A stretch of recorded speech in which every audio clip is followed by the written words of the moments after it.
Hello and welcome back to Jack Knives Reviews. I'm of course your host, Jack Knives. And would you look at the time?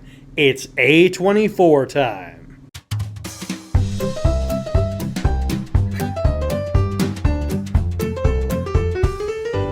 Let's take a look at the new Ari Aster movie, Eddington.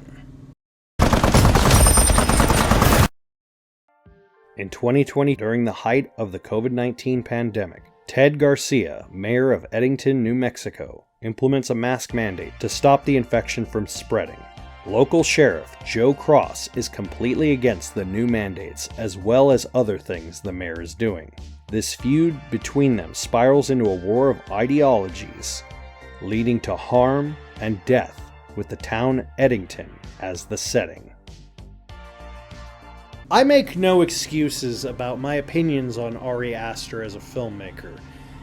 Despite my beliefs that he can be very creative and very unique and even handle things in a more art sense than some ever could, he's also an extremely divisive and weird fellow. I also have made no qualms that the last movie he did, Beau is Afraid, is one of the worst films I've ever seen. So going into Eddington, I had a very low bar, especially considering that it's not a horror movie. So maybe a scene change could make things a little better. Weirdly enough, the biggest issue with the movie is that it almost gets going and then it stops, sidetracks,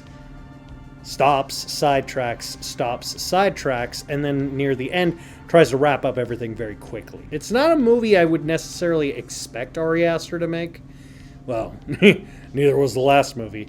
But this was for a different reason. What I mean by that is it didn't feel like he wrote this. Like he had creative control over this as opposed to, like, say, Midsommar or Hereditary, or even Beau is Afraid, which is 100% in his own mind. Eddington felt like an unfinished Coen Brothers script that he just kind of finished at the last minute, I guess, because at some points it feels intriguing. It feels like it's setting up something is going to be essentially a modern day standoff between two opposing figures in a community during the pandemic, which is like essentially what it's supposed to be. It doesn't execute it at all. It literally sidetracks to 6 different things and then it just kind of stops and goes to different directions. And you're like, what is happening here? I mean, you're the one who established the story. You're the one who established what's going on, and yet you don't want to tell that story? Here's the thing. Each of the characters are just, like, they're not evil. They're just dicks. I guess it's the best way I could put it. But they're just mean. They're just not mean in the sense of like, oh, they're bad guys or they're evil or like, oh, they're trying to destroy things. No, they're just like, it's like waving at a guy and him saying F off and you're like, whoa, what the hell? Imagine that is each character. Like, essentially that's kind of how they are. They're all kind of just jerks. And you're like, if you told me this was an Ari Aster movie, I wouldn't believe you. In a bad way. Why did he make this? Like, did this need to be made into a movie? Because it didn't really have a resolution. I know it's supposed to be satire, but it's not even really that, because it's kind of like, what if a conspiracy theorist, they were made sheriff, and then they try to justify their conspiracy theory?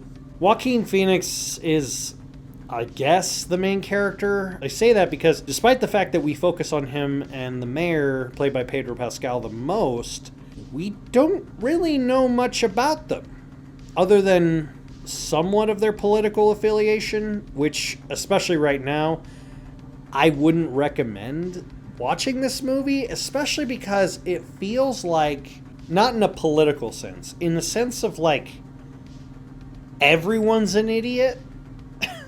So it's like, it's weird to really get into the discussion of this movie without really talking about the big elephant in the room.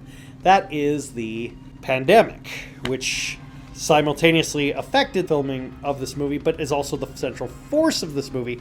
And yet they never really... They use the pandemic as a backdrop to justify their terrible actions, and it's also just so dumb.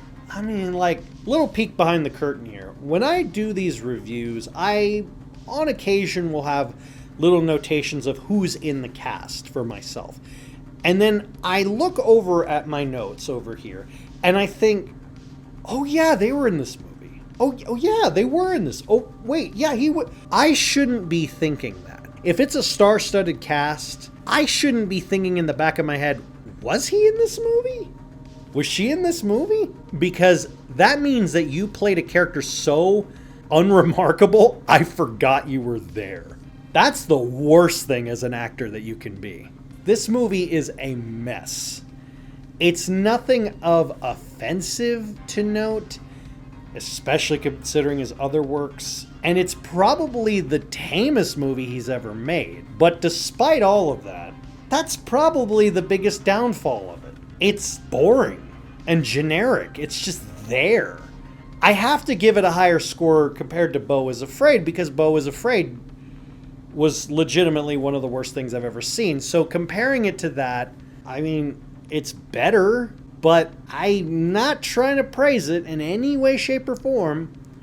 But at the very, very, very bare minimum, Beau is Afraid tried to do something. It failed miserably, like a kid eating wood chips, but man, at least it attempted. This, it's just like, you see the trailer, you know what the movie's gonna be.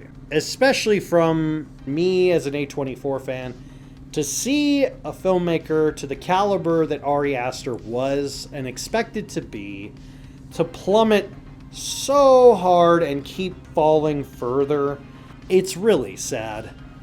It's quite remarkably sad, honestly.